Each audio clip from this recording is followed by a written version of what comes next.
Aux yeux de bon nombre de personnes, l'enfer serait un endroit immensément grand, surpeuplé, tandis que le ciel est un endroit minuscule où juste très peu de personnes triées sur le volet se rendent.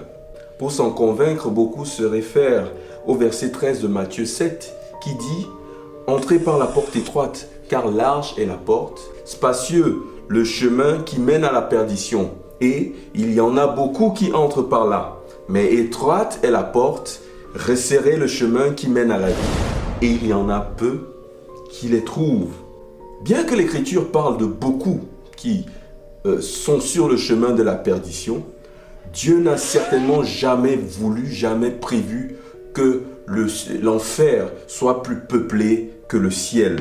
Le désir de Dieu est que tous les hommes, indépendamment de leur âge, de leur sexe, de leur rang social, mettent un terme à leur périple vers la perdition, vers la damnation éternelle et se tournent vers le chemin étroit et resserré qui mène à la vie éternelle.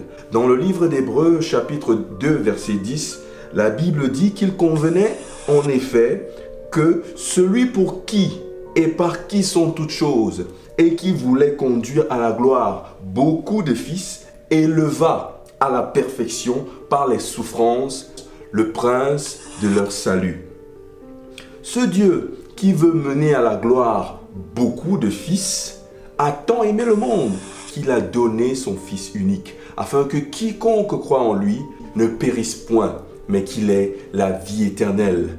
Le mot quiconque implique le fait que le salut est à la portée de tous. Tout a été mis à notre disposition pour que beaucoup de fils soient amenés à la gloire. La vérité, mon cher ami, c'est que la grandeur du ciel dépend du choix des hommes. Tu n'iras pas en enfer parce qu'il n'y a pas eu assez de place au ciel, non. Mais tu iras parce que tu auras choisi de rester sur le chemin de la perdition. Si Dieu dit « Allez par tout le monde et prêchez l'évangile à toute la création » dans Marc chapitre 16, verset 15, c'est parce qu'il a prévu assez d'espace pour toute la création. Tous ceux qui iront en enfer, comme tous ceux qui iront au ciel, iront donc dans ces endroits par choix. Celui d'accepter ou non l'amour de Dieu manifesté par le don de son Fils Jésus-Christ. Jésus lui-même, dans le livre de Jean chapitre 14, verset 2, disait « Il y a plusieurs demeures dans la maison de mon Père. Si cela n'était pas, je vous l'aurais dit. Je vais vous préparer une place. Et lorsque je m'en serai allé et que je vous aurai préparé une place, je reviendrai. Et je vous prendrai avec moi, afin que là où je suis, vous y soyez aussi. » Quelle merveilleuse nouvelle!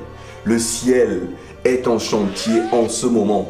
Et les matériaux ne sont pas faits de ciment, de bois, de terre ou de sable, mais d'or et de cristal. Et à chaque fois qu'un homme sur cette terre décide d'abandonner la voie du péché et accepte Jésus-Christ dans sa vie comme sauveur et seigneur personnel, un chantier qui porte son nom voit le jour au ciel. Cher ami, tu pourrais être sans abri sur cette terre. Tu pourrais n'avoir même pas d'endroit où dormir ou passer la nuit. Peu importe, pourvu que tu aies un chantier en ton nom au ciel, pourvu que tu aies une demeure en ton nom auprès du Père, dans la présence même de Dieu pour l'éternité.